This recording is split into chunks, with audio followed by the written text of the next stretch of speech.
decisions, great mound visits, great job not letting the best player beat you. This one crushed, out to right field. And it's going to be out of here. Pennsylvania walk-off home run. Travis Devonic sends him to Williamsport.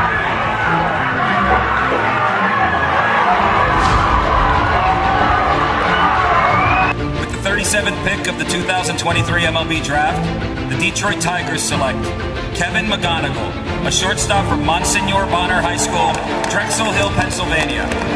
2 balls, 2 strikes to Bryce Harper. Suarez delivers. Swing and a drive. Left field. It's deep. It's going. Yes! And it is gone! Yes! It is bedlam at the bank as Bryce Harper has put the Phillies on top. Are you kidding me? Oh, his 10th career home run in the postseason. And he may never hit a bigger one. What is up, Delaware County, and welcome back for episode number 64, the second episode of season 3 of Delco Baseball Now, alongside two-time Delco League champion Ben Thorpe. I'm 1.5-time Delco League champion Brendan Ricciardi. I think I got 2 quarter championships with Wayne. My total of 6 at bats there, but. We're excited to continue rolling on this episode. We got college baseball this time, and Ben, obviously, high school is kind of our main thing, but we both have a soft spot for college. Yeah, for sure. I think both, having played some form of college baseball and having a great time with it, we both kind of understand what goes into it, and I mean, part of it too is cool. We have these guys in high school that we've covered them. They kind of build up their story and everything in high school, and then they go off to college. They still deserve a lot of coverage. I mean, and you got a lot of guys, a lot of local places that are going to do very well this year. So it's going to be really exciting. That's kind of how this really started, because I started writing about this in, I think it was the spring of 2022 when I was at Penn State, and I started writing. It was the column was called Delco to the Show. It's pretty much just tracking guys that were from here playing in college or even in the minors for that matter. And then I kind of merged that with the Delco League podcast into what we have now. So, it's kind of cool to keep this going. And that's a good point, because honestly, I didn't think about that. Now that this is year 3 of this brand, there are guys that we've covered, that we were covering in high school that are going into their second or third years of playing in college. It's another one of the reasons I love covering Little League so much, because I'm hey, 6 years from now, these guys are going to be our high school guys, and they're going to remember we were there covering them, way back. Yeah, for sure. It's kind of cool. Now that we've been doing it for, oh my goodness, I'm watching Penn, Florida State, and Florida State is just beating the piss out of them. I guess we'll pretend that didn't happen when we talk about Penn in a little bit. Yeah, no, it's great. I think now we've kind of gotten 3 years into, or starting our third year. There is that kind of a little bit of world building, I guess, where it's we start to have the little leaguers and the high schoolers and the college guys, and it's kind of putting together this line where you can play little league, then college, then high school, little league, then high school, then college, and it's we're kind of following the whole way. So you kind of get to see someone's full career with us, which is pretty cool. Yeah, no, that's a great way to put it. So this episode, we're going to talk, we're going to start at the top. We're going to go D1, D2, D3. We got some JUCO guys. We got some club guys. Not too many club guys, I don't think. A lot of them are playing at the same places. A lot of Penn State and a lot of Westchester. But before we talk about that, we're going to hear a quick word from our new friends over at the Substitute Teachers Service. If you love working with kids and making a difference, then Substitute Teaching is the perfect job for you. Substitute Teacher Service is hiring teachers in your area year-round for all positions and levels. A teaching degree is not required. We provide you with all necessary certification and even help you to work towards a full-time teaching position. Great benefits, flexible schedule, a rewarding career. The subservice is hiring right now in your area. Learn more and apply today at thesubservice.com. As my employer, I feel like I can speak a lot about the good folks over at STS. Very, very flexible job. You can pick up jobs whenever you want. You want to work 1 day a week. You want to work 5 days a week. You can do whatever. honestly, it's a really good salary for how little is asked of you, because a lot of teachers, quite frankly, just leave like a Canvas assignment, for the kids. So all I have to do is take attendance and, just tell them, hey, go online and do your work. I'm pretty much a babysitter after that. It's still an important job, but yeah, no, it's definitely a great opportunity. I like to think I'm a great insurance policy, because I like to think I'm the coach of a team that doesn't need a coach because they're so talented. Because I kind of just have to sit back and just let them do their thing. I've always found that's some subs are way too hands on in terms of walking around the room every 5 minutes, making sure. Like I've always found hey, just let them know the expectation and just tell them, hey, it's your grade, especially in high school. Like these kids, some of these kids are 18. So I'm like, hey, you're going to be in college next year. Nobody's going to be making you do your work but you. So, that's in middle school, you have to put a little bit more, pressure on them. But excited to have the STS guys on board. They will be the sponsor for, they have a website ad, and most importantly, they're the power ranking sponsor. So whenever the burners start, going after each other in there, we'll have the nice STS logo. Maybe our friends at Radnor can add STS to their districts because they love our power ranking so much. There you go. That sounds like a match made in heaven. It is. All right. We'll start off here with Division I. We're going to go. If you haven't checked out our new website yet, delcobaseballnow.com, we kind of revamped it. It looks, I would say, a little more news/sports. I feel like the last one kind of just, it got the information out there, but I feel like especially, I think the standings tab is awesome. Yeah, no, it's kind of been going through it. I mean, obviously, I've been going through it a bunch, but everything looks great. I think the user experience is a little bit better than it was. So, when you get some time, go take a look at it, see what's going to be offered, and especially once the season starts, there's going to be a lot of cool stuff. Yeah, we'll have all the game scores up there. We will have statistics. I'm not sure how we're going to do that. Maybe just top 10 in each category. We'll figure that part out later, but we should have up-to-date scores for every day. So that'll be cool. But we have our Division I article published, Division II article published. By the time this airs, this is Friday afternoon right now. By the time this airs on Sunday, the D3 one might be done, might not be, but at the very least, you'll get to hear from us here as the D3 season starts to get rolling here. But we'll start off with Division I. We're going to start off with our guys that we feel like have a really good chance to make it to the College World Series, or at least deep in the NCAA tournament this year. We're going to start off with Michael Anderson from Bonner. He transferred from Rhode Island to Arkansas after 2 great years there. When I think about his time there, I think about one thing, and that was that he had a 12 RBI game. Yeah, that was it's just one of those ones that you're going to remember for the rest of your life a little bit. Probably also a once in a lifetime type of game to have, but yeah, that was an impressive one, going through those stats and seeing that. 12 RBIs in a series is incredible, because that's you're getting 4 a game, right? Have 12 in one game. I think he had 2 homers, 2 doubles. I think a grand slam was in there at some point, but I just remember I found out the Malvern coach, Freddie Hilliard, texted me, and he said something like, how about that game from Big Mike today? So I go, and I'm thinking maybe a homer or 2, maybe 5 or 6 RBIs. And I look at that, I'm like, are you kidding me? 12 RBIs in one game? Insane. I mean, and a special talent.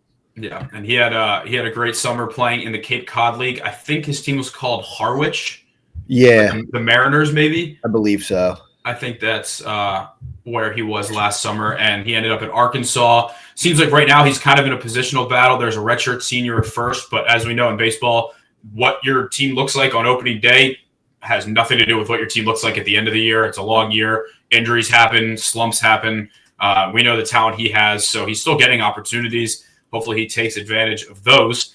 But, I mean, Arkansas is a perennial College World Series contender. I don't believe they've ever won, but I think they've been. Well, so they that were 2018 year they should have. But yeah, I don't know how many Arkansas fans are listening to this, but sorry to bring up a pretty tough memory. They were pretty much a good communication on a foul ball away from winning a national championship. No man's land. That was a nightmare for them. Yeah, that was That's up there with like the toughest ways to lose a title. Especially because they were up 1-0, so if they'd won the next night too, they would have. Yeah. They would have been able to win, but I think that was 2018. But yeah, I'm excited to watch. He's our only guy in the SEC. We would have had Kevin McGonigal, but he just got picked in the first round, so understandable. He could have been. I mean, that would have been awesome to have that Arkansas-Auburn game with former high school teammates playing together. But really hopefully, a good team too this year.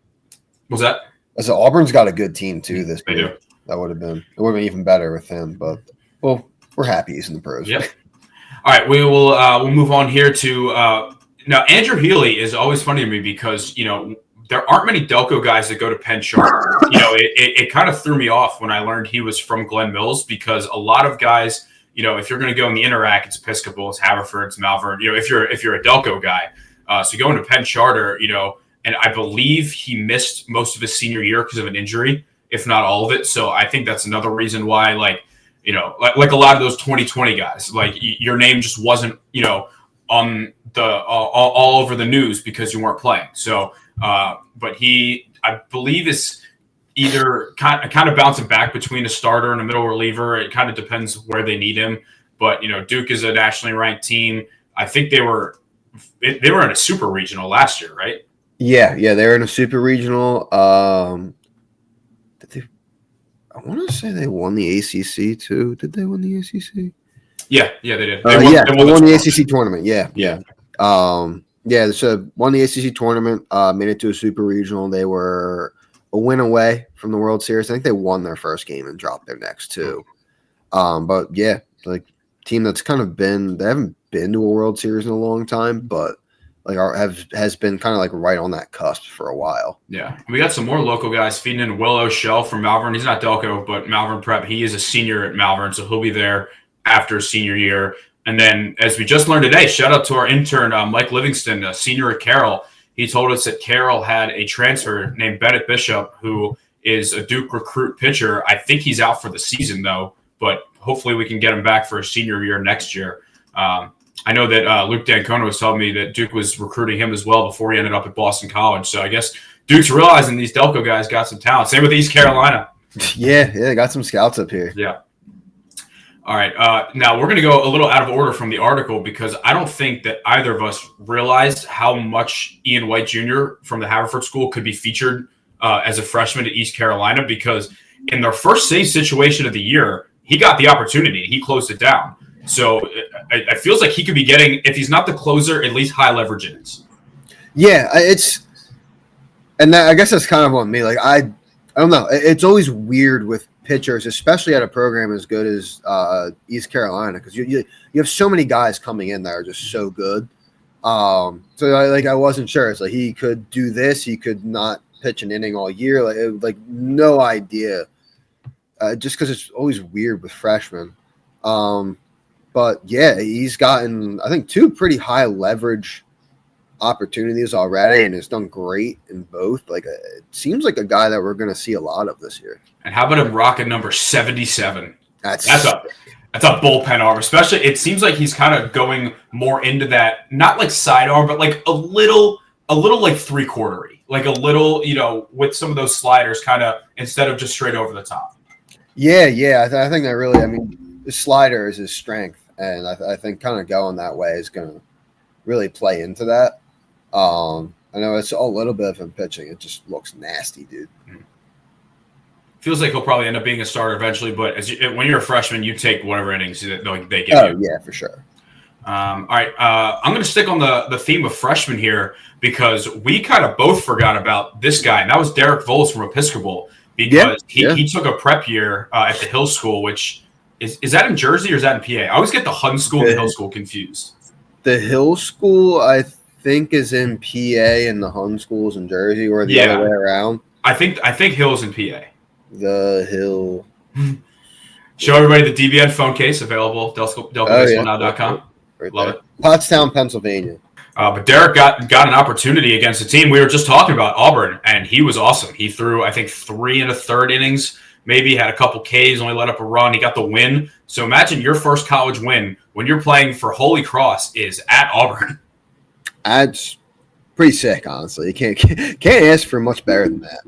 Yeah, because 2023 we wrote the articles, but we didn't really get to many games because I was still at Penn State, and we didn't do all Delco teams, keep track of stats like that. But we wrote enough about him that I knew who he was. I got to a 1 or 2 game. I remember talking to his dad at one of the games, and he was telling me that he was doing the prep year. And then when we were kind of compiling our list of all the D1 guys, I kind of just forgot about him. Same with we didn't know Ryan Redmond, who we'll talk about in a little bit, transferred from Susquehanna to Sacred Heart. So shout out to Derek. It seems, again, another guy that's going to be getting meaningful, I'll just say meaningful innings, whether it be high leverage, whatever it may be. He's a guy that's going to be counted on early. Yeah, that's what it looks like. And shout out to him. All right, let's get into one of my favorite players to come from Delco, and that's Mark Quattrani, because he has the rare combo of just going in. I wouldn't say combo, going in as a freshman, and what he hit 11 home runs at Cornell. Yep, yeah, 11 home runs. I honestly had one of the best offensive seasons just in general in the program history. I think I have on here he was top 5 in home runs, RBI, on base percentage, and slugging, top 5 all time. So it's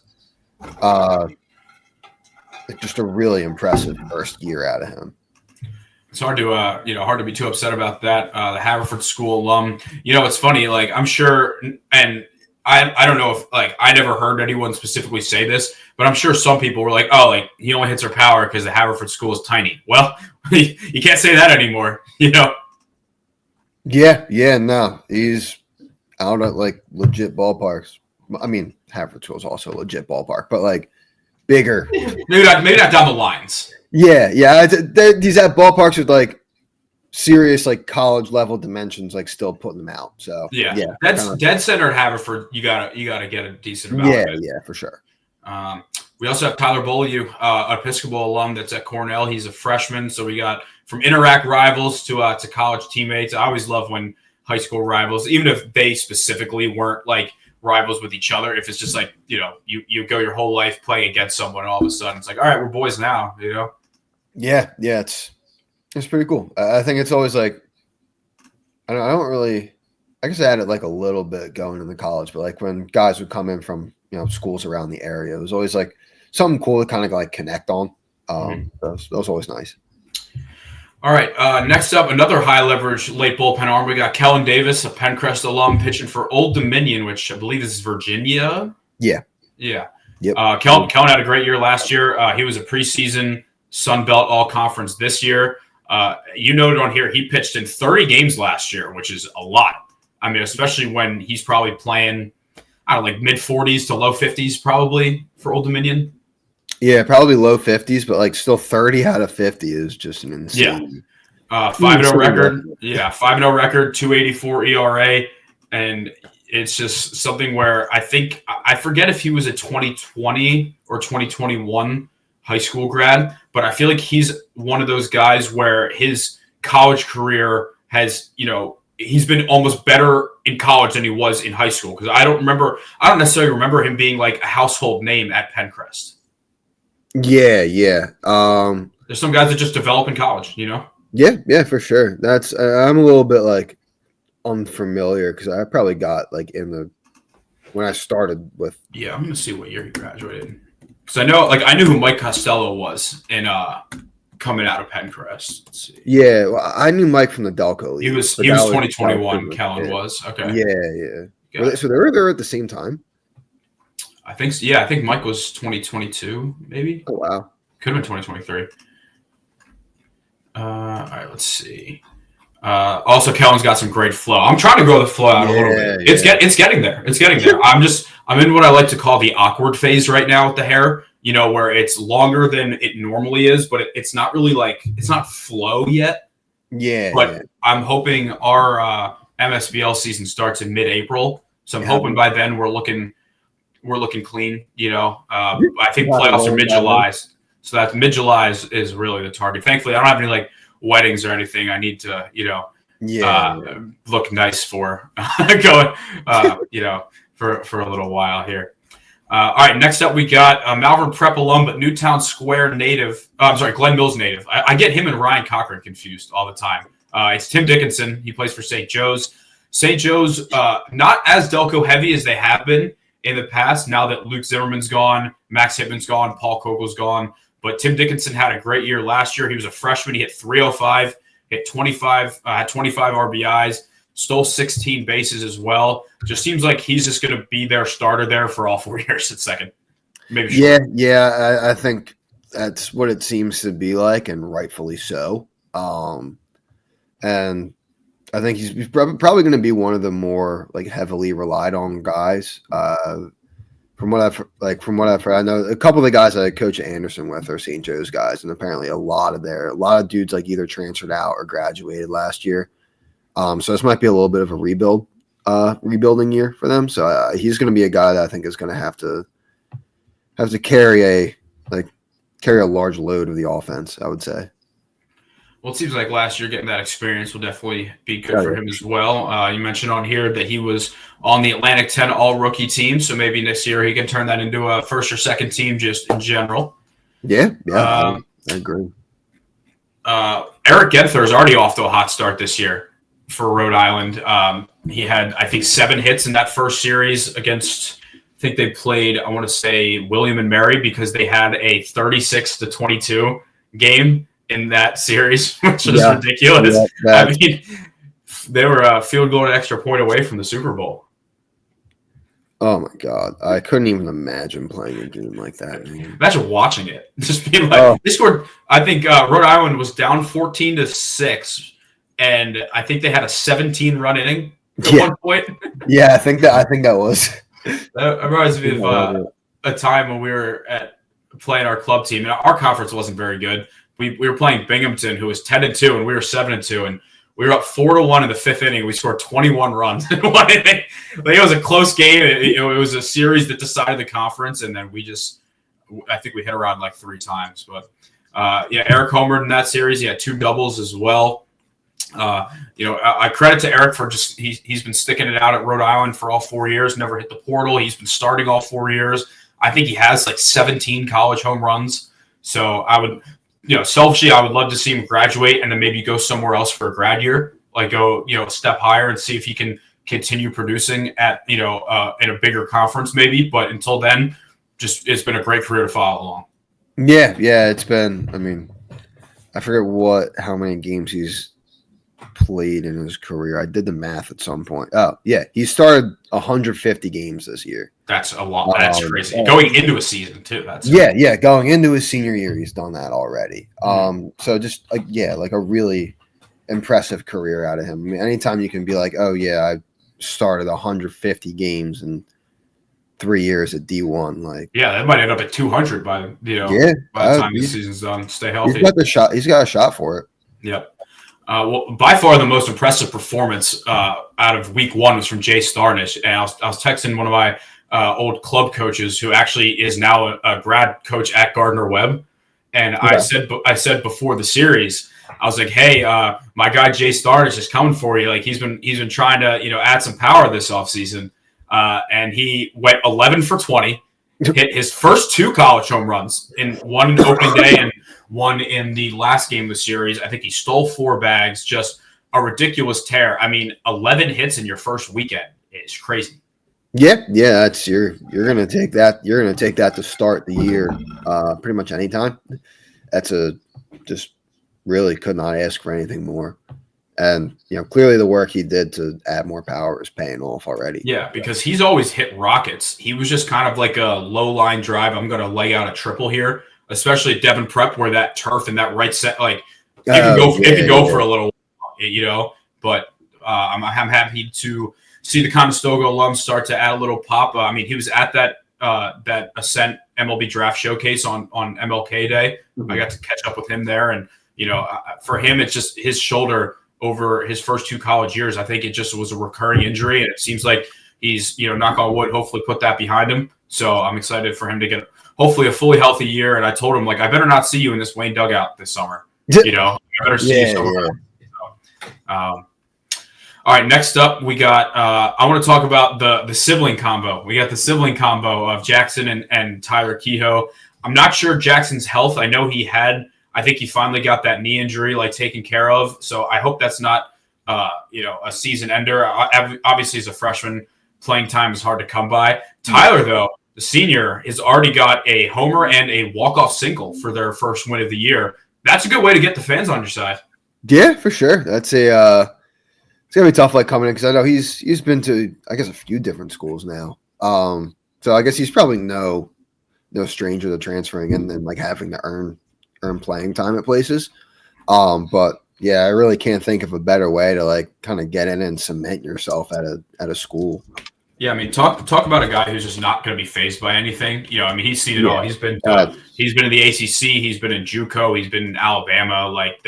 This guy, is not going to. He's not going to lose this game mentally because he, is been through so much, and the fact that these two guys get to play together is awesome. So I'm very happy that they're going to get this chance. I think they've probably played in the Delco League together, but to be able to play school ball together, and I'm sure that even if Jackson isn't fully healthy this year, just the fact that you get to have your older brother to kind of help you mature. I was awful my freshman year baseball wise, just the mental part of the game, and I think having Tyler there for him will definitely help you. Just kind of mature, Yeah, and honestly, it's probably even better. I don't know if he is dealing with an injury, how hard that can be, how hard that can be mentally, trying to recover, get healthy, and all that. It's got to be awesome to just have your older brother there, or just family there to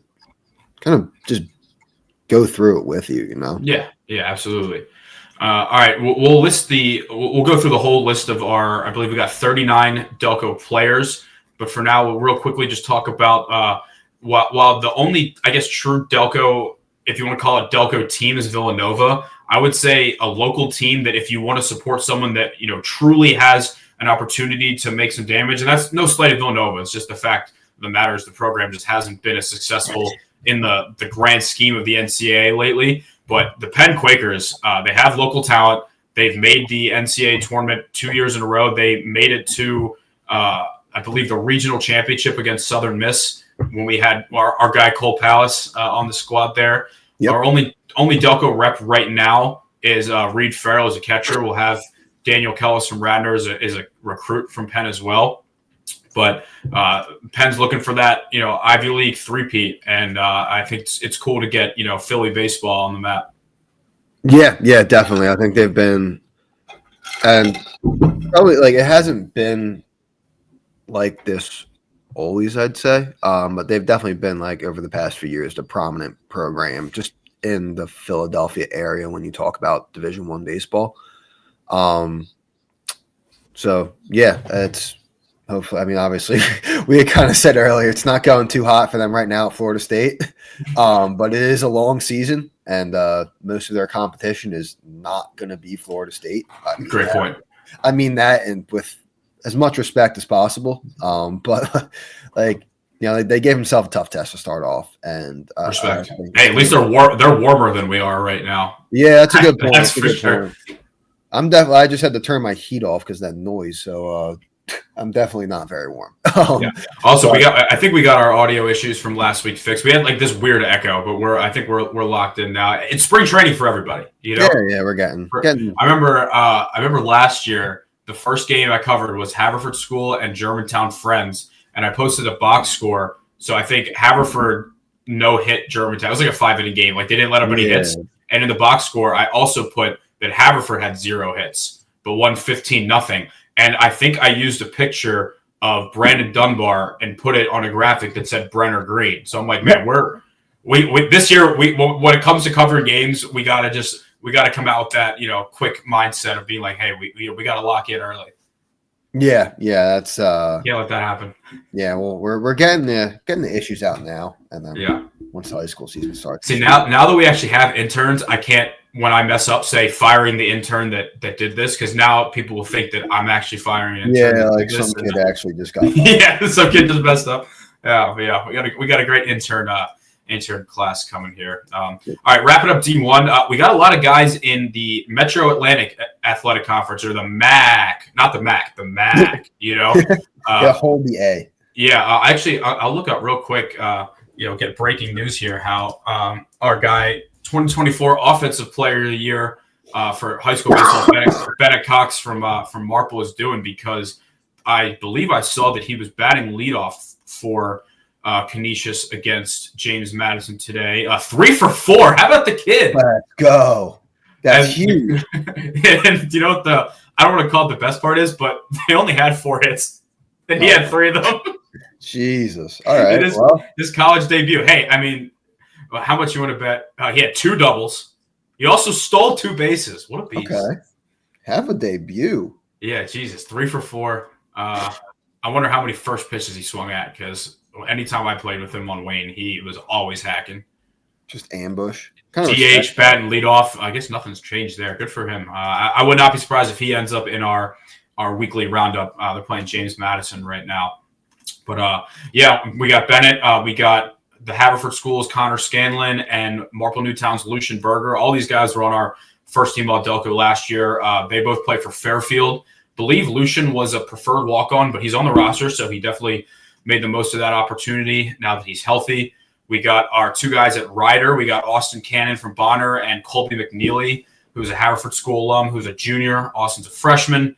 I actually did not know that Mount St. Mary was in that conference, but Ridley's Danny Stickney and Pencrest's Sam Dinitz are both there. Jake Friel from Conestoga is at Sacred Heart. We now know that Ryan Redmond, I think, he's got to be a grad student at this point. He might be a senior. I think he's a senior. I think he was a junior at Susquehanna last year. Yeah. Delco League Finals MVP Sam Wright from Lower Marions at Quinnipiac. It's interesting. They have him listed as an infielder, but he throws missiles on the mound. So I'd be surprised if he didn't get any innings. Like, watching him pitch and just carve a really good Aston Valley lineup, like, I hope he gets the chance to pitch. Oh, he's not listed as a pitcher? They just had him as an infielder. He might be doing both. I don't know, but it just said infield. I'm really okay. I'm surprised by that. So we'll have to double check that, but last I saw. But anyway, Fairfield is voted first in the preseason coaches poll. I don't know how much time Connor or Lucian will get this year, but they could find their teams in the NCAA tournament. So on the article, if you want, there's a couple of great games to watch, series to watch. But for the sake of time, we're just gonna advance to D2 after we kind of just real quickly just read just straight through the list. So we got Mike Anderson's at Arkansas, Kevin Reeves at Army, Harry Carr's at Butler, Bennett Cox is at Canisius, Marco Trani and Tyler Beaulieu are at Cornell. Matt Hamilton, who's a Friends Central guy, but he's in the Strathaven district. If he had gone public, he is at Davidson. Andrew Healy at Duke, Ian White Jr. at East Carolina, Connor Scanlon and Lucian Berger at Fairfield. We didn't talk too much about him here, but Josh Hankins at Gonzaga. I think that was I forget. I think is that Mountain West? That conference? They are the WCC. Gonzaga? West Coast Conference? Yeah, they're the West Coast Conference. Gotcha. Okay. Josh will be, I think, in his last year at Gonzaga there. We talked about Derek Boyd at Holy Cross, Alex Barris at Lafayette, Ryan Cochran is at Lehigh, Jake Potts transferred from High Point to Liberty, Caden Carlin and Jimmy Wygo both at Monmouth, as we mentioned. Danny Stickney and Sam Dinitz at Mount St. Mary. We got two guys at NJIT, Dylan Cann and Jack Stead. Kevin Henrik is still at North Alabama. Kellen Davis at Old Dominion. Reed Farrell at Penn. Joey DiMucci, I almost said Johnny. Joey DiMucci transferred from Monmouth to Penn State. Justin Rubens at the gorgeous campus of Pepperdine in California. Ryan Reed is at Pitt. Sam Wright at Quinnipiac. As we mentioned, Jackson and Tyler Kehoe at Radford. Eric Genther and Ethan Mahan, who we didn't talk about much at Rhode Island. We mentioned Austin Cannon and Colby McNeely at Ryder, Jake Friel and Ryan Redmond at Sacred Heart, Jay Starnish at St. Bonnie's, and Tim Dickinson at St. Joe's. So out of those, last thing we'll say about D1, out of those, how many of those teams do you think make the NCAA tournament? Ooh, all right. Let's go one by one. So I'll go first. Arkansas will be in. Arkansas in. So Duke has not gotten off to a great start. I would still think they're in the field of 64, regardless of what seed. Still get in, yeah. Yeah, I'll say East Carolina. Yeah, that's a good pick. I gotta pick which of the MAC teams. Yeah, will be. I'm thinking probably Fairfield for the sake of our. Yeah, were they picked first? Yeah, by a lot of the. Yeah, Fairfield. Yeah. Ryder's very good. They've had that kind of experience too. I think they've been. Ooh. I'm gonna pick Ryder. Okay. Ryder. How about this one's bold? Are you ready for this? Yeah. How about the Nittany Lions? How about the Nittany Lions? They look good. I really like that. They have a very good team. And I'll tell you what, very, very small tangent here. I got to meet Coach Gambino at the Pennsylvania High School Baseball Coaches Clinic because I run their website and socials. He's awesome. Very down-to-earth guy. Like, he was so thankful for all the coaches for coming. I saw him taking notes at a D3 assistant coach's presentation because he's like, I have something that I can learn from everybody. He's like, he doesn't think he's above anyone. He's like, I'm just always ready to learn. Was so thankful for everybody for coming. Seems like he has a good balance of new school and old school. I think this is a great hire. Yeah, everything I've heard and even seen from him is just incredible. It's great. Like, I feel like Penn State has kind of everything there to just be a really good baseball school. Yeah, if they can execute, not execute, but they just. If everything kind of falls into place, they can be a really good baseball school. And I think they have maybe one of the more important things in a head coach. Yeah. Yeah. I mean, I would say the one thing holding them back is cold weather, and they can't do anything about that. But then again, you see schools like UConn, right? That are building great programs. Maryland, Michigan. Michigan just had a great week. So I'm excited to see how Penn State does this upcoming year. Hopefully Joey gets some action, and we'll be watching. Let's see. I'm scrolling down. I think it's my pick. I'm going to go Cornell. Yeah. If they take, I'd say Cornell or Penn is a good guess. I think. Cornell or Penn. I think they both met in the Ivy League final last year. Yeah. Let's see. I will wrap this up. I think that maybe St. Bonnie's could win the A10. I mean, I don't know too much about them, but I think they struggled last year. There's a couple pretty good teams in the A10 too. Let me look. All right, while you do that, I'll start pulling up the D2. D2 will definitely be a lot quicker because there aren't quite as many guys there. Yeah, VCU is always really good. That's right. Richmond's a decent squad. Yeah, following Alden, I got to know some of those teams. I think St. Louis. I think Davidson's good. Davidson is good. Yeah. All right. Let's wrap up D1 here and head over to D2, where we do have a fair amount of representation in the PSAC. So we'll start with Westchester. Definitely a lot less of a Delco presence on Westchester than we've had the last couple of years. Andrew Cantwell graduated, Joe Sparone's gone, Johnny DiMucci's gone. Casey Vaughn, one of my favorite guys. I actually met him playing hockey growing up, believe it or not. Springfield guy. He transferred from a JUCO to Westchester, earned that third base job last year and became a big part of their lineup. And then you got another guy who had a long road to get there with Bonner's Kyle Laser, because he had to get Tommy John, and he came back and was the team leader in saves and is going to be a big part of their bullpen again. Yeah, that's the two of them. I think are definitely going to be good guys to watch. I imagine they're both going to see a lot of time. Casey will probably, I would guess, would start in the infield, and it looks like Kyle Laser should be, if not the closer, some important guy on the back end. So we'll see a lot of them on a team that is always good. I think they did lose a couple guys, but they've really been able to reload pretty much every year. So I expect them to be back where they have been in recent years.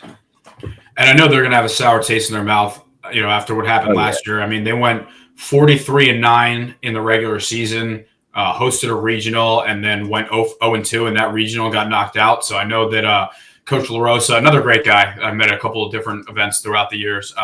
Is they're going to be fired up trying to kind of bounce back and go on another deep playoff run. It feels like they get a natty every like 5 or 6 years, and I think the last one was in 2017. So I feel like we're getting close to getting close to that range. But they're about due for one.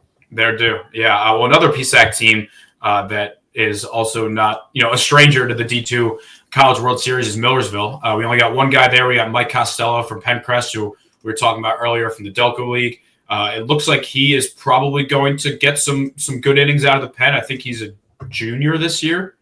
I think it's a redshirt sophomore. Gotcha. That's right. He didn't pitch much his freshman year there. So, yeah, Millersville and Westchester are always battling it out. So I would love to try and get out to one of those games. I know that they're usually on Saturdays, but it kind of depends because they're close by, so they can maybe play those weekday. I feel like sometimes they do the weekday at one of their sites and the doubleheader on the weekend at the other. Yeah, they're typically it's typically two for PSAC and a lot of D2s. It is like doubleheader home, doubleheader away. That's usually how the conference play goes.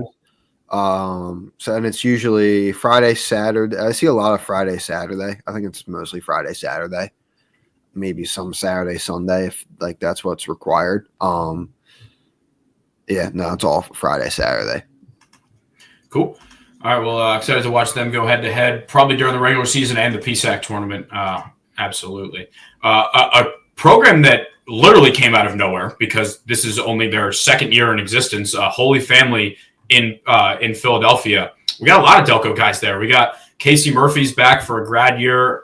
He was a Lower Merion alum. He had a great season, 2.56 ERA after transferring from Ursinus. We got a couple other transfers. Hunter Kryza was a Cabrini guy, obviously. RIP Cabrini baseball. That's unfortunate, of course. Vinny Proieto coming in from Lackawanna JUCO, and Upper Darby grad AJ. Is it Dykes? I don't know him personally. Yeah, I actually don't know for sure. Yeah, someone help us on that one. But you also mentioned in this article that he had 2 hits and one was a homer. So that OPS probably didn't look too bad there. No, I can't really. Well, I mean, obviously you'd love to get more at bats, but hey, if you're gonna take advantage of them, get a couple of chances. Take advantage of them. I met one of the Holy Family coaches at the Carpenter Cup. I'm actually wearing the Carpenter Cup shirt right now, and I got to be the PA announcer, which was very fun. But credit to those guys going. 20 and 27 in your first year is awesome. Yeah. That's. It is. Things can go so many different ways especially in your first season as a program. I think if you took them before that year and you're asking me 20 and 27, probably have a handful of guys that a guy like Casey Murphy who kind of shows out and is going to be one of your pitchers for a year or two. You take that every time. They put up, and I kind of said in the article, it was a very just respectable year and a really good start to kind of build off of. Yeah. Well, I'm excited to watch Vinny Proieto show out for us Italians. That guy right there, he's a 2-button-down guy. He's a no batting gloves guy, just a real scrappy, forget about it kind of guy. So I'm excited to watch him represent for us for sure. He's going to bring some grit to that team. Absolutely. All right, we got 2 guys from Cal U, California University of Pennsylvania. We got a friend of mine, Mike Valente, who was the Cy Young winner of the Delco League last year. I believe he ramped it up to 92 or 93 at some point. He was a guy that I've even told him this to his face before. I'm like, I did not expect you to develop as well as you have. And we were going back talking about Kellen Davis. He's been better in his college career than he was at Strathaven.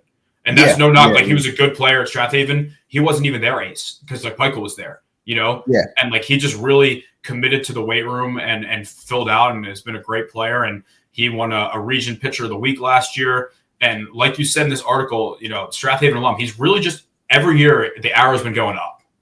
Yeah. It's everything's been an upward trajectory. I've kind of used the Delco League as my only measuring stick for him, just because that's the only time I see him play. But it's every time he comes back, he's bigger, stronger, throws harder.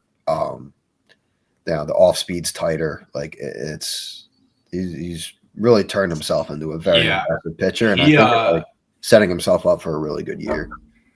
He lost a no-hitter. I'm not gonna. It might have been the last out. It was either the last out or like in the 7th inning of a game this summer for Wayne, and he was so mad, and we were trying not to laugh because like we were up like 7 or 8-0. Like it was something when the game was over, and I'm just sitting there trying not to crack up. But I'm excited for Mike. We also got my favorite name in all of Delco baseball, Icon Jones. Just fantastic name, fantastic name. Just incredible aura right there. And he came in as a freshman, and he was awesome. He started 29 games. He hit 299. He got on base at a 42% rate, 14 stolen bases. I think that he is definitely due for an even bigger role, become a regular starter. And really, this is no surprise because I remember his last year of high school, him and Josh Lewis were Sun Valley.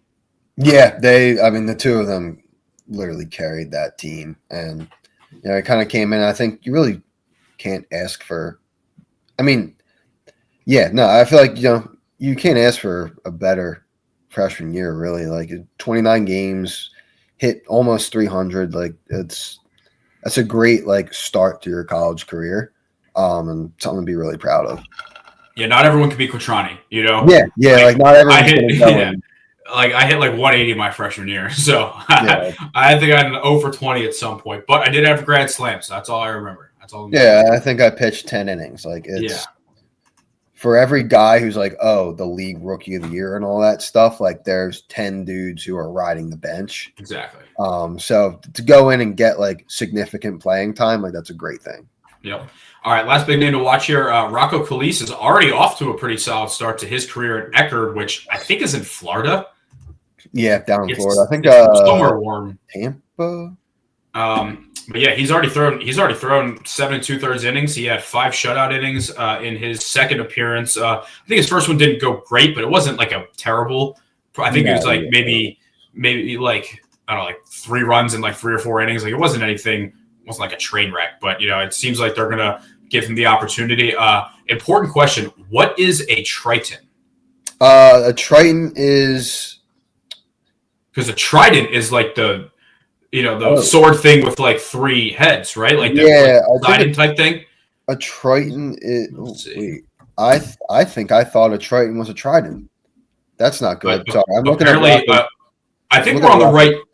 I think we're on the right because this says a Triton is the Greek god of the sea, who's the son of Poseidon.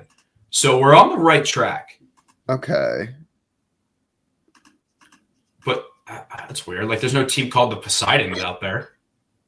Also, update on Rocco. He was up to 10.2 innings. So he had another. He's had another appearance.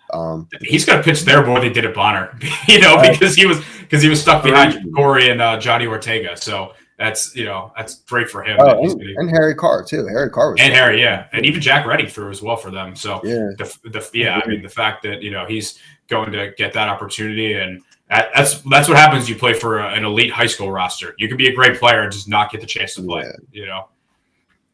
All right. Well. Okay. All right. Here we go. A Triton is a large mollusk which has a tail spiral shell with a large aperture, living in tropical and subtropical seas. Okay, so it's like a shellfish. Oh, it's this guy.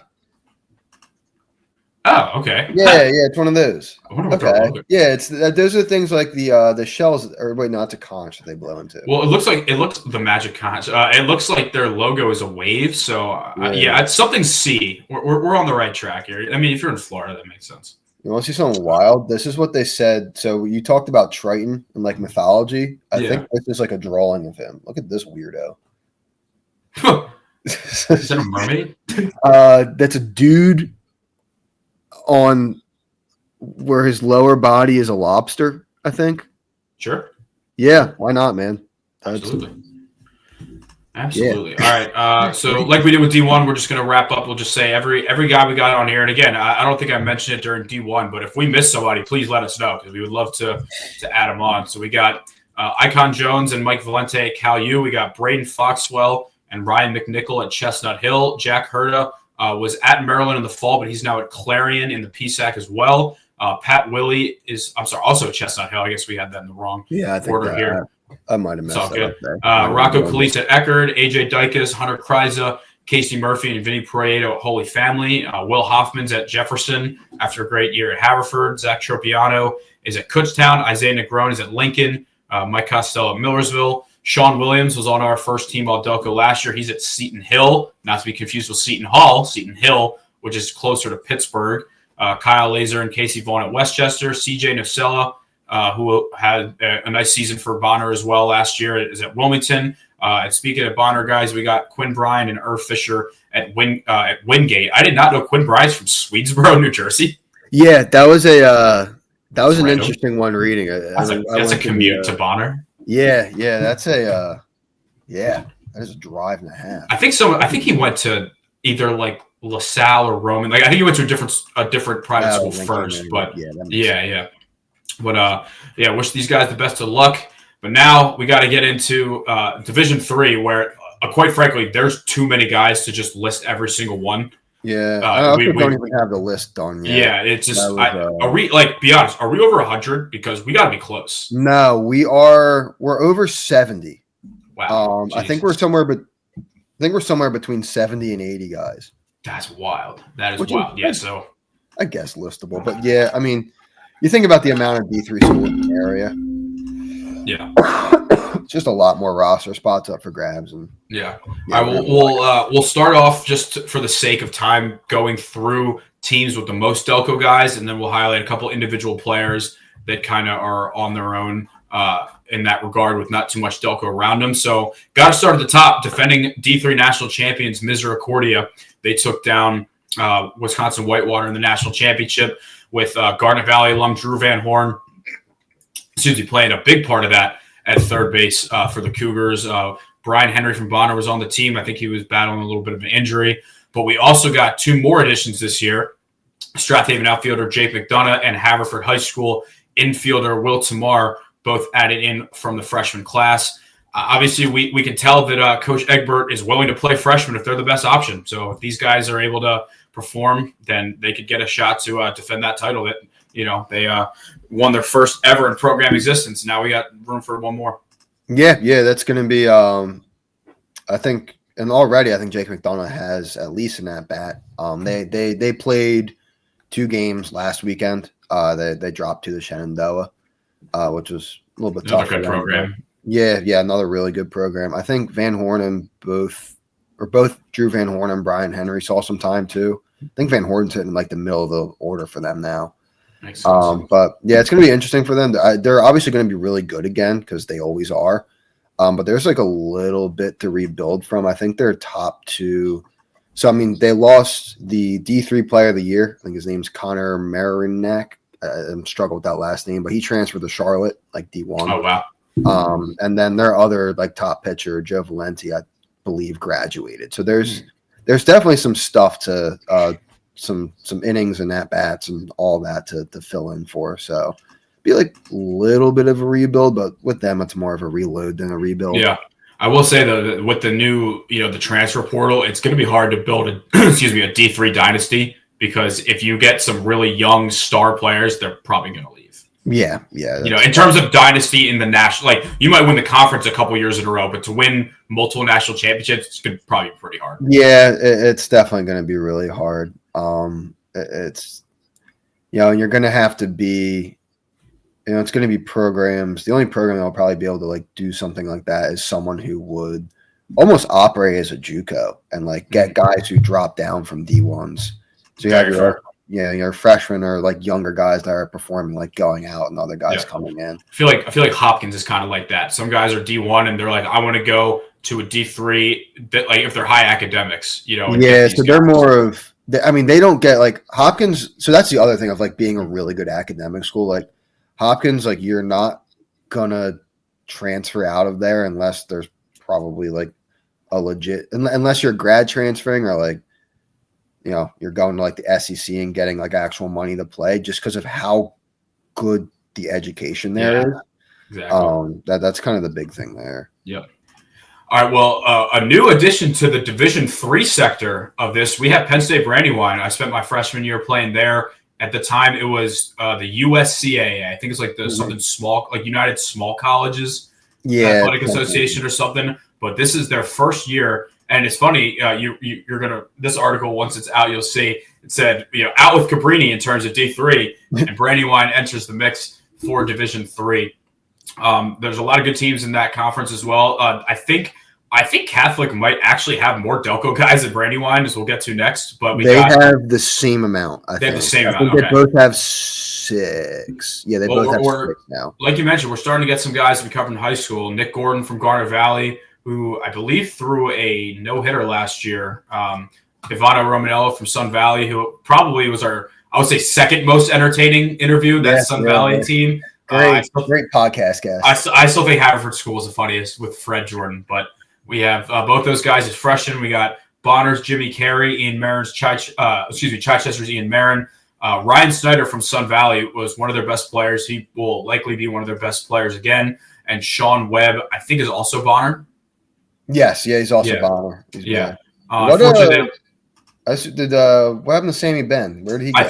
I'm guessing he went up to main campus. Oh, yeah. There was a couple guys where I was like, they're just gone now. Which is, I wonder if he tried out for the club team. I don't think he's on it. I'm not sure if he tried out or not, but okay. I'm curious to see how Brandywine will do. I know that's a tough conference. You're going to be facing a Keystone team where dudes are throwing in the 90s, and you're like, oh, geez, but yeah, like anything, it might be a tough transition, but you'll learn what you need to compete. So good luck to those guys. We got 6 Delco guys, and Ben, as an Elizabethtown alum, do you want to talk about the Catholic Cardinals here?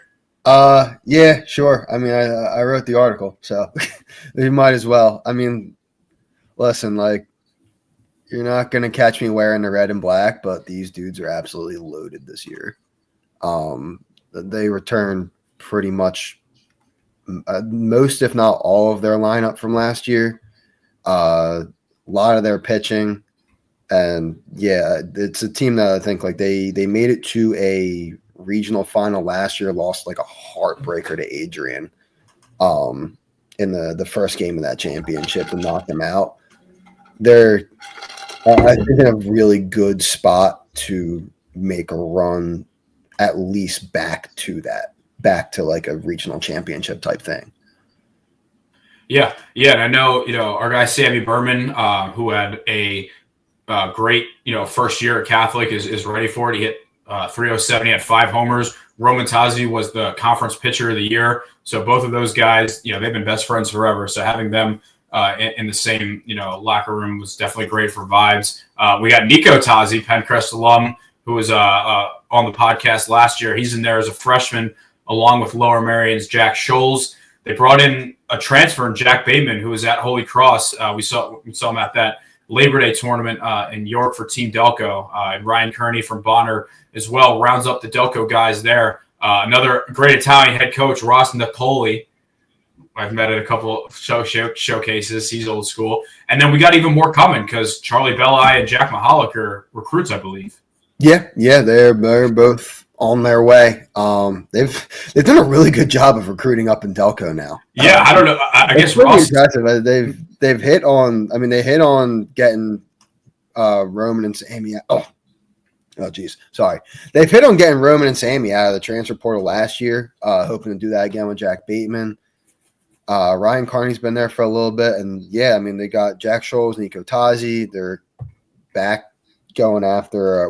They got Charlie Belli and Mahalik. Like, it's going to be, they're really building a pretty impressive roster. I guess if all things hold, like next year they'll have 8 Delco guys now. Yeah, that's impressive. Yeah. All right, well let's head over to the right side of this rivalry here with Elizabethtown. Why don't you tell us about what do we got? 1, 2, 3, 4 guys on the squad?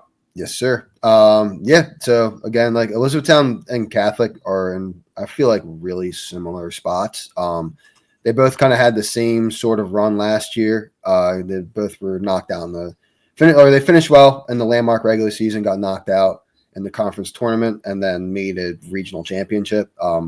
Like Catholic, they also lost. They lost to John Queasy and Randolph Macon. Right. But they bring back again a lot of their big bats. There's a few seniors in the lineup that graduated that they'll have to fill in for.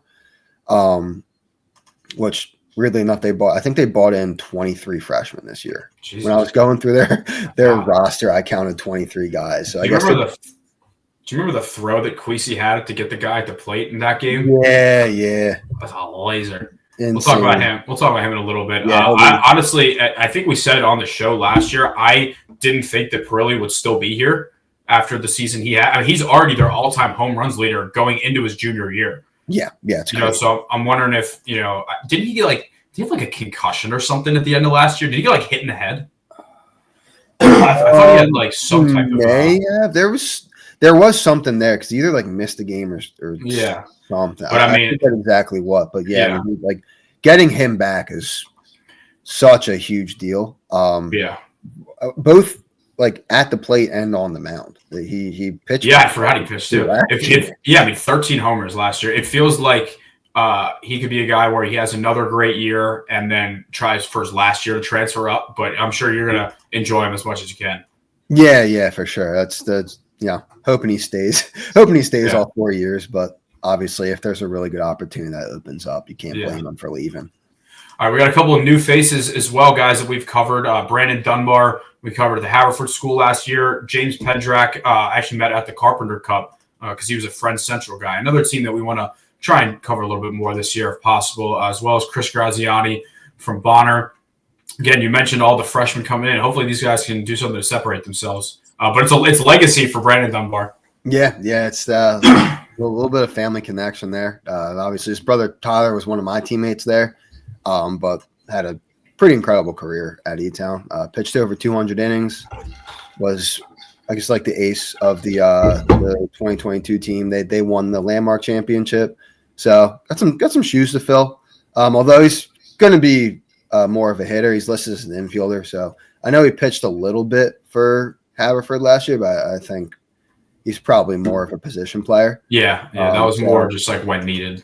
Yeah. So he'll be kind of continue the Dunbar name, but offensively this time. Yep. All right, moving on. We got Immaculata here, a team that's been very good the last couple of years. They've won a couple of Atlantic East titles in a row, and a big part of that is Garnet Valley alum Steve Tyson. He's back for his 5th year grad student. He's been there all 5 years at Immaculata, so he's probably going for some program records. I can't believe that Episcopal alum Will Kelly is still playing college baseball, but he transferred over as a grad student from Ursinus. We also got Johnny Fitzpatrick, who is in his 2nd year at Immaculata, coming over from Westchester, and also Ridley alum Matt Rolls. So, going for a 4-peat would be awesome. But I think one way or another, we should be seeing them in the NCAA tournament. Yeah. I think probably the best path to be winning the conference. And again, like they've won 3 straight. They obviously have the talent there to do it. They definitely lost a couple guys from last year. I mean, Stephen DiBattista, shout out to him. He's graduated, regular guest in our college players a week, but he is out of eligibility. So they're gonna have a lot, like pitching wise, they're gonna have a lot of guys that need to step up. Getting Will Kelly really helps the offense, which actually is only Will Kelly's 3rd year of college baseball. I don't think he played. That's right. He played football, didn't he? Yeah, I think he played football. Like, he didn't play baseball for. He would be a fun write that down. He would be a fun guy to do a story about. Yeah, for sure. Talk about, also shameless plug here. If you haven't yet, check out my article on Tommy Bradley. Talk about a guy, spent 6 years in between his last high school game and first college game. Crazy story there on our website. But happy for Will. He's going to get to, I'd imagine. I mean, I don't know. Some grad programs are 2 years, so it could be 2 years. But looking forward to. He has. Yeah, I don't know how it works with the NCAA eligibility, because I guess if you played football, I don't know if that like counts as a year towards baseball as well. But yeah, we could see him for 2 years. Let's ask Jameis Winston. He played baseball. Oh yeah. Well, the issue is he did like both at the same time. That's true. Like if he was like, play football and then played 4 years of baseball. I don't know what. I feel like I've read about that at some point. Someone help us again. Get some homework. Yeah. All right, let's move on here to Dickinson. We got my guy Cole Peichel. He's probably going to be the ace this year. He was 6-2 last year. He had 76 Ks. Very experienced arm. Strathaven alum. We got Haverford School alum Grayson Walker. He did not pitch in 2024, kind of assuming he had an injury there. We also got Dylan Pasenchek, a menace on the base paths and a great hitter. He 317 in his 2 years so far, and also junior outfielder Will Ferris from the Haverford School. The Centennial Conference is, in my opinion, it's always been kind of top heavy. With Hopkins is always around there, but then outside of that, I feel like it's kind of like a rotating core of who's like second best, third best, fourth best. So why not the Red Devils? Yeah, I definitely agree with that. I feel like for a long time it's been like Hopkins, and then who else is good? I think Dickinson is one of those teams this year, though. They got a lot, like outside of the four we've kind of mentioned here, like they have a lot of guys coming back. And they were a pretty good team last year too. So I think like they got a really good shot to. I mean, we'll see. It's always going to be tough. Like the road to winning the conference goes through Johns Hopkins. So it's going to be like pretty tough to do. I saw them. I think they're ranked number 1 in the country in some polls. So it's going to be a tough ask, but I think they have the guys to like win a lot of games this year. And if you get over 30 or so wins, like you do have a shot at that at-large bid. So, and I think they had 28 wins last year. So they're right on that cusp. They'll be getting Ben Milligan next year as well. Yeah. All right, move on to DeSales here. We got a bunch of Delco natives. We got Mike Hooker from Ridley and Frank Perotti from O'Hara. Actually, wait, was Mike Hooker Ridley? Yeah, Mike Hooker was Ridley. He was, right? Yeah. Yep. Also, we got another Ridley guy, Jeremy Stranix. Is Mike Happersett still there? I thought he was. I didn't put anything in about it. I swear someone said he got TJ. Oh, really? Oh, that sucks. Yeah, because he's not on their roster. I guess maybe I could be confusing him with something, but I swear someone was like, yeah, he it was like long-term injury. I'm pretty sure TJ. Yeah, that sucks. Well, on the bright side, we got a first-team All-Delco outfielder from last year, Eddie Swerdanevich, the hardest to pronounce last name in all of Delaware County. He had a great season for the Jags last year. And DeSales, it seems like that conference, I don't remember what it's called. It's them and Misericordia every year. Mac Freedom. Okay. Yeah, it's them, Misericordia, it's Arcadia. Again, like a really, really top-heavy conference. Yeah. So they'll have some work cut out for them going up against teams like that. But never know. It's going to be cool. I think they're one of the guys where I listed them really because Mike Hooker, Frank Perotti, Jeremy Stranix are all going to be playing a lot. So it's going to be cool to see 3 Delco guys getting a ton of time on a team that's I hope going to compete for a conference title. For sure. All right, we're going to rip through a couple to wrap things up for D3 with local schools. Unfortunately, it really is unfortunate. There aren't that many Delco guys on a lot of the Delco D3 schools. We talked about Brandywine already, but we'll start with Swarthmore, my favorite baseball field in Delaware County, for the record. My brother Cam lived in those dorms in the left field fence. Awesome. It's awesome.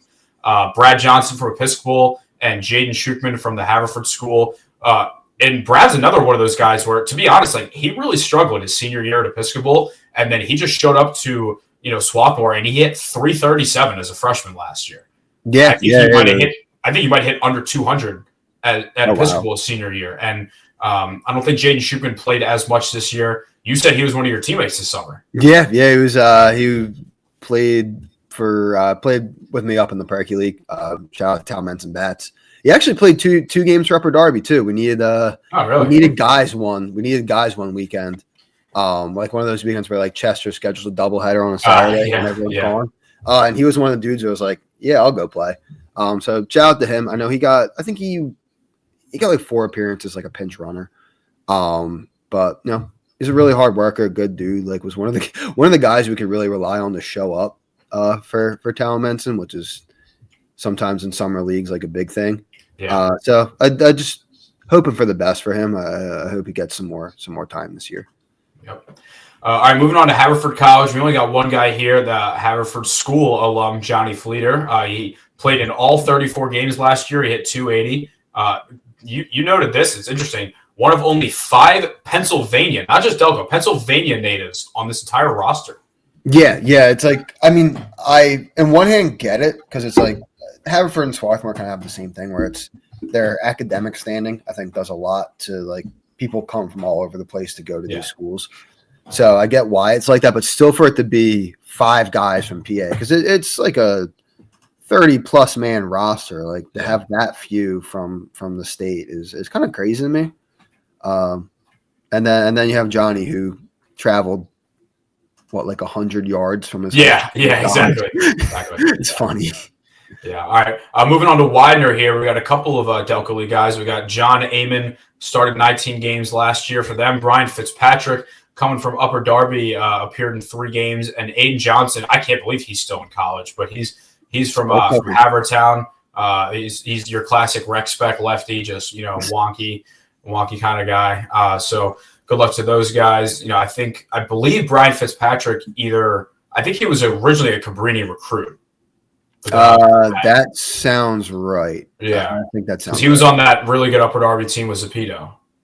Yeah. So a lot of guys to like make these lists. I just went through our Instagram archive to see if he was committed, and I'm pretty sure I did come across a post of him like being committed to Cabrini. I believe that, and then once they announced they were canceling, I just think he just transferred before it wasn't like there for that last Cabrini year. Yeah, I don't even know if he even tried. I think he just probably. No, that's what I'm saying. He committed. He didn't even go there. Yeah. Yeah. All right, move over to Eastern, which I think is like right on the border of Delco. I think it's Radnor, right? Yeah, they're like Radnor. I mean, they were right across from Cabrini, so I figured they count. Yeah. I think our only Delco guy is Matt Shade, who I think is going to be another guy like Rocco Calise, where he's going to throw more in college than he did in high school. Yeah, no, I agree. I think he did. Like he pitched in limited innings, I guess, for Bonner, but I feel like I remember him doing pretty well. Get to a place like Eastern. I know doing some research on them, they're going to need some pitchers to step up and eat innings. I think their top 2 arms graduated, so he's going to have an opportunity to play. And hoping for him to do well. One quick note to Eastern: they are redoing their whole stadium, so they do not have a true home field this year. And the reason I know this is because my dad's company bid on it, and they didn't end up winning. But they like I knew about this like way before it was like public, because he was like, "Hey, this is my like design for what I would do if like they picked our company for the Eastern really cool. field." Actually, I have that in the article. I didn't like. I kind of forgot that they were getting the new field, and I went and saw like they have their home games are. It didn't say like where, but they said like the town that it's in. Mm-hmm. So I kind of just made assumptions based off of that. They got some at Maple Zone or MSI, some at it was said Plymouth Meeting. I assume that's Villanova Field, unless it's the high school, which would be kind of. I mean, Plymouth White Marsh's turf is really nice field, but that was the only reason why I was like, maybe it could be PW because like their field's so nice. But I don't. They're pretty strict about teams using that. They have like 2 home games in Trenton, New Jersey. I assume that's where at the Thunders. That would be cool. And then the other ones are just at opposing teams' field. Like they play a home game against Widener, like at Widener. Okay. Let's see. All right, we'll move on to Newman here. We got only 2 guys here. We got Josh Lillis, one of the best pitchers I've ever faced in the Delco League. His splitter is disgusting. He's really talented player. He transferred. He was at Misericordia in the fall. I just think it wasn't a good fit, so he came to Newman. Was probably the ace of their staff last year. His first start, he struck out 12. So talk about getting off to a good start. We also have Colin Porter, who was I forget where he went to high school. I think he might have been Sun Valley, but he's been on the Delco League. Been in the Delco League. I actually have Colin. If you're listening, I apologize for exposing you like this. I actually have a picture of him throwing up on the mound because in a Delco League playoff game against Chester, I think he was dehydrated. Oh no! And I just have a picture of him behind the mound, just like throwing up. Great picture. I was never going to post it, but I still have it. But yeah, he's transferred over. He's transferred over from Lincoln University. So wishing those guys good luck. We got Rosemont. We got Shane Lennon from Springfield. Was a 2-way player. He started 21 games in the field. Had 9 pitching appearances. We also got Anthony Galley from O'Hara and Nick Fratangeli from Bonner. And Nick's another guy where he probably going to play more here than you did in high school. Yeah. That's probably. Rosemont's kind of still starting there. starting their program up. Oh, they're playing at Devon Prep. That's good. You're not getting any homers there unless you hit the center. They're kind of, they don't really have like a set home field. Mm-hmm. So they're going to be, they play a couple games at Devon. I think they're somewhere in Valley Forge for a couple games. I know like a couple of them, I think last year were at like Father Judge or something like Interesting. They're also like playing all over the place. All right, let's real quick talk about just a couple players at D3, and then we'll wrap it up with the few guys we have at club baseball and JUCO. So we'll start off with Darren Hagan from Keystone. Had a couple years at Division I at Coppin State with Josh Hankins as a Garnet Valley alum. He had a monster year last year. He hit .392, 19 doubles, 6 home runs. He drove in 42 runs, stole 24 bases for a team that's always a big threat. I think they've won their conference like 20 years in a row. And I'm sorry, 19. This would be number 20 potentially. So Darren's a guy that's played in the Delco League as well, and he's a beast. Yeah, he's going to be. It's crazy, because he was in the Delco League and then went up to Keystone, and I knew he was a very good hitter, like very good player. I did not know he had this in him. Yeah, and he's just hitting the cover off the ball. And hopefully we'll be able to do that again. For a Keystone team, that it's pretty much a formality that we see them in the NCAA regionals now. So hopefully, even if they weren't to win the conference, yeah. All right, we talked a little bit about him earlier. Conestoga alum John Queasy. He was a big part of Randolph-Macon, who made the World Series as a freshman. Started 48 games, hit a nice year, 274. Big part of that team, and. What did you know here? Oh yeah, one of the better conferences, the ODAC, was it Ohio something area conference? I think it's Old Dominion Athletic Conference. They're all down in Virginia, like Virginia and North Carolina, maybe. Interesting. Yeah, I always thought it was something Ohio. No, they're all down. It's like it's Randolph-Macon, Shenandoah, Lynchburg, like all the Virginia. Okay, that's a good conference. Yeah, they're crazy. Yeah. We got Logan Nelson from Alvernia, another Garnet Valley alum. He had a lot of opportunities last year. He hit .328 with 11 doubles and 4 homers in his first year as a starter. He started 43 games. They won their conference as well last year. They also have some more Delco guys. I did not know this until I just read it from your article. Harold Ivory, Carroll alum, has transferred from Mansfield. Did not know that. Luke Jones from Springfield and Shane McDermott from Garnet Valley are all there for their sophomore year. So that's cool that Harold was always uncomfortable at bat. I don't know. Is he going to be a hitter or pitcher there? Because I know he's done both. I forget what he was listed as. I can look real quick. But he was because I saw you had him listed as Mansfield, and then I thought he was still there. And just kind of thought he disappeared. But going through this and kind of doing my stuff for Alvernia, I saw him on there. I was like, oh, all right, we got another Delco guy on here. Sweet. Last but not least, a personal favorite of mine, because he was on our 2021 Delco League champion Upper Darby Blue Sox, Jimmy DiCarlo, Ridley alum. He was like 15 or 16, so he didn't play too much then.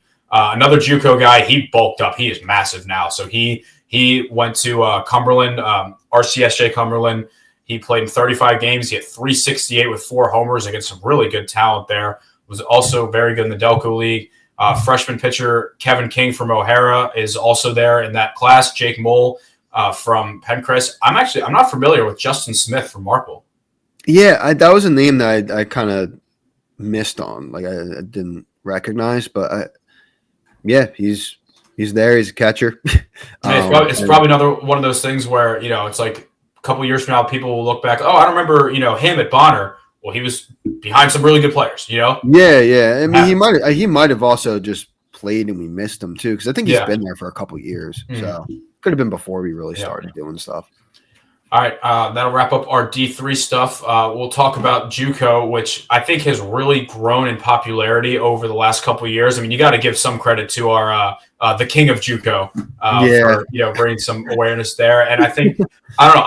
I felt like for a long time it was always like frowned upon, where A, the talent wasn't as good, and B, to be blunt, people thought you were dumb. Like if you went to a JUCO, like you went there. I thought the stigma was like you went there because you weren't smart enough to like go to like a traditional NCAA school. But I think now people are realizing, hey, like there are some dudes here, and some people just go there because they don't have it all figured out yet. Yeah, no, for sure. I think it's like just I kind of remember like JUCO having like a little bit of that kind of stigma and like people not realizing how good of an option it is for people. I think also like something like Last Chance U probably like messes with it a little bit where you're seeing like, oh, like who are these guys coming in there? Like just like came off of like arrests and stuff. And it's like, Exactly. Yeah.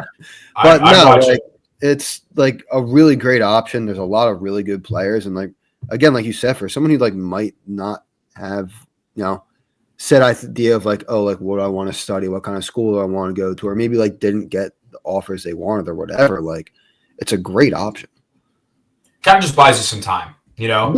Buys you some time. Get on the field right away. I know a lot of these JUCOs, obviously at the end of the day, you play to win, but you get a lot of opportunities and you play a ton of games. So, all right, so some of our JUCO guys, I'd say the biggest name to watch is Chris Zapito. He had that incredible year at Upper Darby. He went to NC State, didn't really play there. So he's at Seminole State. He's already got like 5 appearances this year because they started so early. He's probably got even more now. Yeah. Jason Hankins is at Hartford JUCO in Maryland, one of the premier JUCOs around. We also got DBN intern Mark Zuppo is at Lackawanna, which I know a lot of Delco guys have been going to lately. He was the first team All-Delco for us. Haven't seen his writing yet, but excited to learn more about it and have his hands on deck. I know he's going to be someone that, we're probably going to do some type of like top 10 hitters and pitchers going into the year. And he said, I can make you guys a list of my own so we can get some different perspectives. So we also got AJ Baldini from Sun Valley's at Cecil. We got Aiden Pearson from Marples at Northampton. And of course, as we talked about, Tommy Bradley, in March will be the 23-year-old freshman at RCSJ Gloucester, the 2-time defending national champions. And speaking of 2-time defending national champions, we got our guys at Penn State Club Baseball, Owen Mathis from Marple, Drew LaMonica, who, as we speak, is dancing in thon. So he will be standing up for 46 straight hours to fight childhood cancer and raise money. So shout out the boy. Doing it with LaSalle alum Justin Machida. So shout out those guys. Donate if you can. Any Penn State alums out there. I know at the time of this episode airing, it'll already be over, but you can always still donate. So we got LaMonica and Mathis were on that championship team last year. Austin Marks and Pat Mannix from Radnor are on D1 now. Justin Brennan from Marple is also up. So we got a lot of. I think we got 5 Delco guys on that roster now. Nice, beefing it up a little bit. Yep, beefing it up. We got from Westchester, the defending D2 club national champs. I got to pull that up here. Zach Taylor from Chichester was a big part of their team last year. Nico Marusco, Sally's guy, but from Aston, and Brendan Liney from Haverford. I think, I've always been, honest about the fact that club is absolutely a step down from D3. But with that being said, once you get to the World Series, there are some absolute animals. Like when we played Florida State, their catcher was a varsity drop down who just wasn't playing much for varsity. And he had a grand slam against us. He was like 6'6". I'm like, Jesus, dude. Like, why are you here? Yeah. Why are you here? Crazy guys down at that club level. Yeah. I think, at the end of the day, like what we want to try to promote about college baseball is the fact that there's dudes at every level. There's guys at every level. Like just because someone, is like a Division III player. Like, let's be honest. Like there are some D3 teams that would beat D1 teams. Absolutely. Probably, the top of the D3 could beat the bottom of the D1. Like, I think that a lot of it comes down to funding and what your program is. But the reality is, like in college baseball, there will be guys at any level that could be playing higher. So our job is to kind of try and promote and really bring attention because, like, not to just throw the Delco Times under the bus, but I feel like once guys leave high school, you don't really hear too much about them from them until they like get drafted or get signed, whatever. Like we're kind of trying to show that, hey, like we care about college baseball here. Yeah, for sure. That was we definitely both college baseball lovers here. Yeah.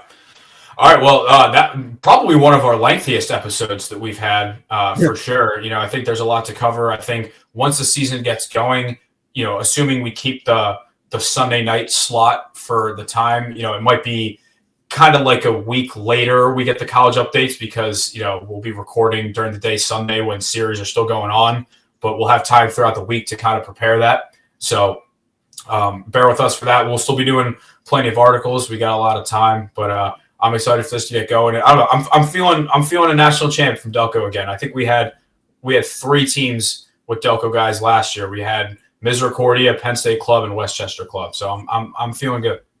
Yeah. I like our chances again. Mm-hmm. All right. Well, once again, I appreciate everybody tuning in. We're going to be really ramping up the high school previews. We're going to be having an article for every team in Delco. Now that we got more writers on staff, we're going to be getting that going. So looking forward to that. We'll be in a new studio in Berwyn soon. Our guys from Lens have secured their office. We're just waiting for some. I think the last company that had it still needs to move some stuff out of there to get a studio set up. But we'll be back in studio soon. Get some more in studio interviews and get this season rolling. But on behalf of Ben Thorpe and myself, Brendan Ricciardi, and all of Delco Baseball Now, we appreciate you tuning in, and we will see you next week.